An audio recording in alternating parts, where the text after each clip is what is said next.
أعوذ بالله من الشيطان الرجيم بسم الله الرحمن الرحيم رب اشرح لي صدري ويسر لي أمري واحلل عقدة من لساني يفقهوا قولي رب زدني علما. May the peace and blessings of Allah subhanahu wa ta'ala be upon us. Assalamu alaikum wa rahmatullahi wa barakatuh.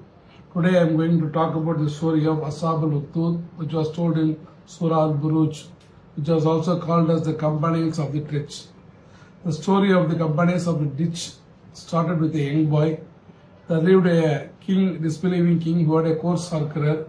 As the court sorcerer grew older, he asked the king to send a boy to train him. So the king sent a boy to train under the magician. The boy, when he went to meet the magician, he met a monk and he was impressed by this. So daily he used to go to the monk and the magician simultaneously.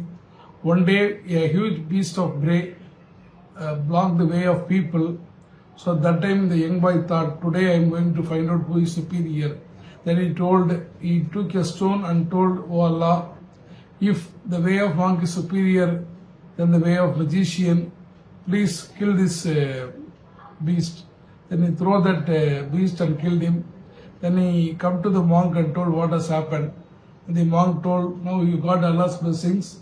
Definitely you will be under a trial and test. That time don't reveal my identity. So after the boy get the healing powers, one companion of the king knows about the boy and came to him.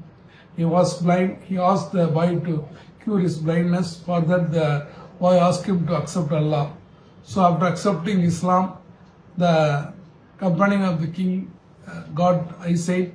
Then he went to the kingdom. When the king saw him with eyes, then he asked, who healed you? For that he told, it is my Rabb.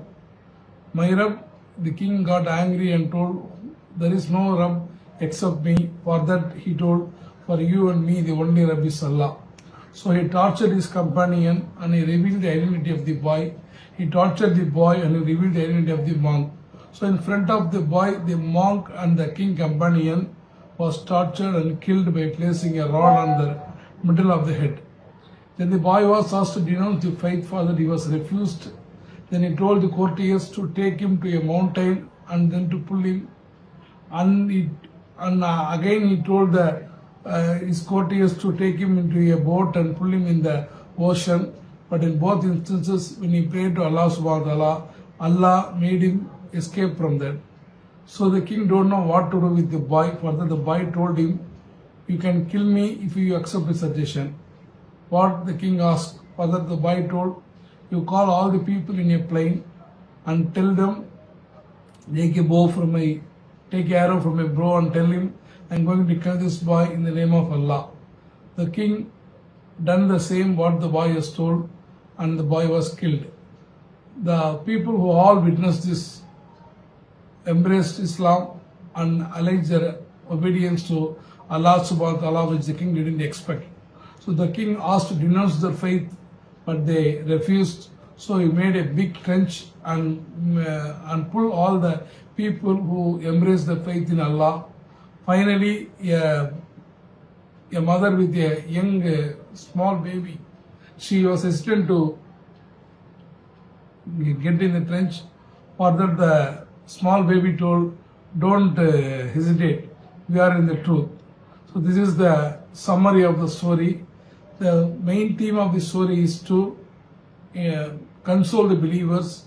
Whenever atrocities are there, whenever we embrace the faith, we will be put into trials.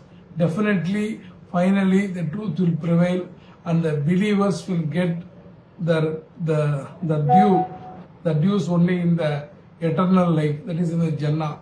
And the evildoers will be definitely punished. This is the main theme of the story, which is now relevant to the present day situation for all the Muslims. Let us steadfast and passion in the path of Allah subhanahu wa ta'ala. Assalamu alaikum wa rahmatullahi wa barakatuh.